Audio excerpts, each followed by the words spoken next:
Hai guys, terima kasih sudah klik video ini. Gua akan bahas Alireza lawan Pragmananda dari babak kedua Norway Chess 2026, turnamen prestisius yang diikuti oleh 6 pecatur top dunia termasuk Magnus Carlsen.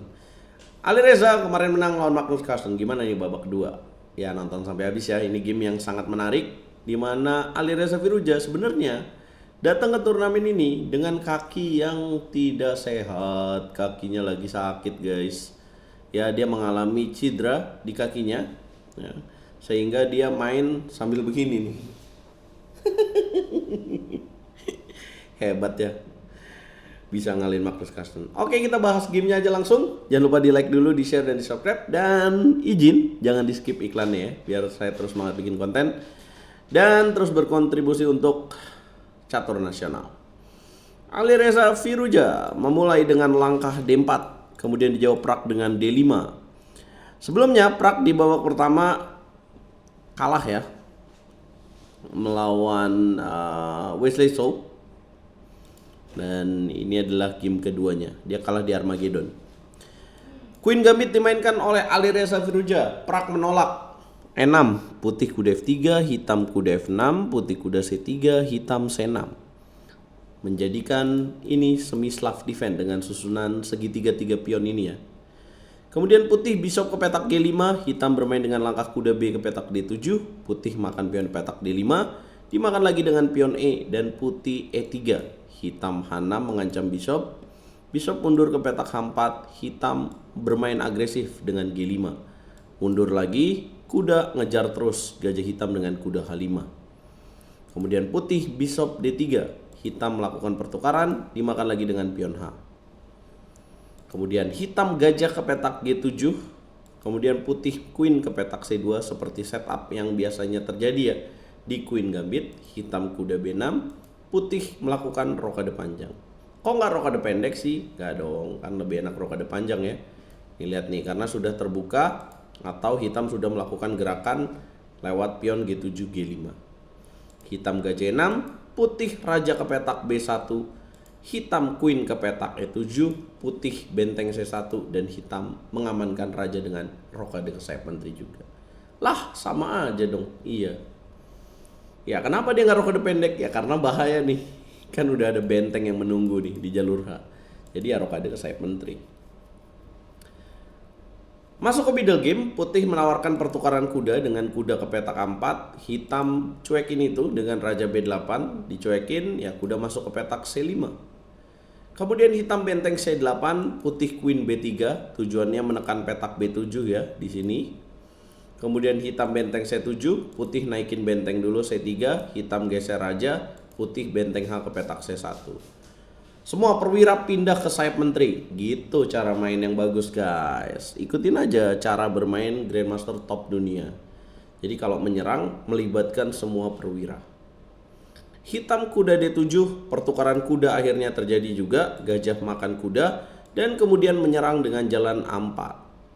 Hitam H5, putih queen ke petak C2, hitam mendorong pion H4, dimakan, makan lagi, dan kemudian putih gajah ke petak F5. Pinter banget nih, nggak membiarkan hitam bermain dengan sepasang gajah.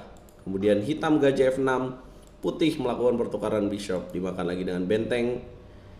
Kira-kira kalau lu jadi putih, lu bakal ngapain berikutnya, guys? Kalau posisi begini, apakah melanjutkan dengan jalan A5 atau ada manuver yang akan lu lakukan? Nah, coba lu ikutin gaya main dari Alireza ini, guys. Kalau selama ini lu bingung di middle game ngapain, coba ikutin cara dari Alireza yang di sini memilih langkah kuda E1. Jadi ini kuda kan gak ada fungsi nih. Mau ke petak E5 nggak bisa, ngancem pion H4 juga kagak, ya kan? Daripada nggak ada fungsi, dia pindahin kudanya ke petak E1 buat kuda D3, kuda C5 menyerang di sayap menteri di mana ada raja di petak A8 di situ. Jadi kayak gitu kalau lu bingung middle game. Merespon ini, hitam mainkan langkah menarik queen ke petak E4. Ya karena nggak mau dong udah terlalu banyak perwira putih di sayap menteri ini, dia coba sederhanakan. Apakah benar? Ya putih menerima pertukaran itu dan kemudian benteng naik ke petak C5. Wow, mau parkir benteng F5. Harusnya hitam di sini memindahkan raja ke petak B8 untuk persiapan endgame, tapi Prag mendorong pion H3. putih menerima pertukaran ini. Kenapa salah ya? Ya karena bukan yang ngebantuin putih ya. Benteng makan H3, kemudian putih benteng F5. Kemudian hitam di sini benteng ke petak D6, harusnya gajah ke petak D8. Alireza kuda ke petak C2. Great move. Mau aktifin benteng ke sini nih. Hitam H6, benteng aktif ke petak G1, raja naik ke petak A7, kemudian putih benteng G4, ancam pion. Dijaga dong, kuda naik ke petak B4 bukan langkah yang tepat. Kemanakah harusnya kuda berpindah? Ini juga bagus nih buat tema nih. Ya ternyata ada langkah yang lebih bagus, kudanya harus lebih kreatif lagi. Ke petak A1, ke petak B3, petak C5, ancam pion E4 dan benteng di petak E6. Boom. Ya kalau B6 nanti bisa A5. Kuda B4 dimainin, kemudian hitam benteng ke petak H6, putih kuda A2. Ya ternyata manuver seperti ini yang dipilih oleh Alireza. Bukannya bisa juga ya? Oh ternyata ada benteng G6 guys. Itu yang ngebuat jadi berbeda. Makan, kemudian dimakan lagi, benteng ke petak F4, C5 dimainin. Ya berusaha untuk mencegah kuda C3 ya. Kalau dimakan dan memang kurang tepat buat hitam, tapi juga bingung harus jalan apa. Kalau G5 ya benteng F5. C5 kemudian dimakan B6, kuda B4, kemudian dimakan, kuda naik ke petak D5, gajah G5, kemudian benteng G4, gajah mundur, kemudian kuda C3.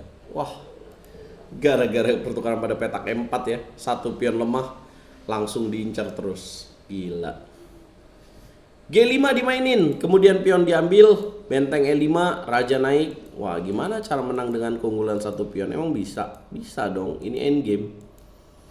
Raja ke petak E2, kuda mundur, dan kemudian benteng G4 tidak membiarkan raja hitam masuk, benteng D8, benteng E4, kemudian raja berpindah dulu, kemudian kuda C4, F3 dimainin, pion racun, kalau dimakan ada kuda E5, benteng geser, kuda D2 skak, raja makin berani masuk, A5 dimainin, mau benteng ke petak A4, checkmate, benteng ke petak H4, kemudian ditutup F4, C4 dimakan, selesai. Raja Pragnananda terkunci di langkah ke-60, dia menyerah. Kalau dilanjutin gajah B4, maka akan ada kuda ke petak B1, raja ke petak A2 dimakan, benteng ke petak A2, kuda D2, checkmate juga tidak akan tercegah. Alireza kakinya sih yang sakit, tapi otaknya oncar terus nih. Otaknya encer terus, maksudnya seperti itu. 97,4% akurasinya, hampir mirip-mirip game pertama nih. Hitam 89,2%. Gila, 2 kali menang catur klasik itu luar biasa banget di Norway Chess. Setiap kemenangannya bernilai 3 poin kayak bola. Alireza 6 poin, peringkat 2-nya 2,5. Jauh banget dong bedanya. Ya. Tapi kalau Alireza di bawah berikutnya kalah-kalah terus juga masih bahaya nih, karena total masih banyak babaknya ya teman-teman. Karena ini sistemnya double round robin, ketemu 2 kali semua. Apa komentar kalian? Pragnananda nih habis menang lawan Magnus. Sorry kok Pragnananda sih, Alireza nih habis menang lawan Magnus, lawan Pragnananda menang juga. Kasih komentar terbaik kalian. Apakah dia akan keluar sebagai juaranya? Yuk komen.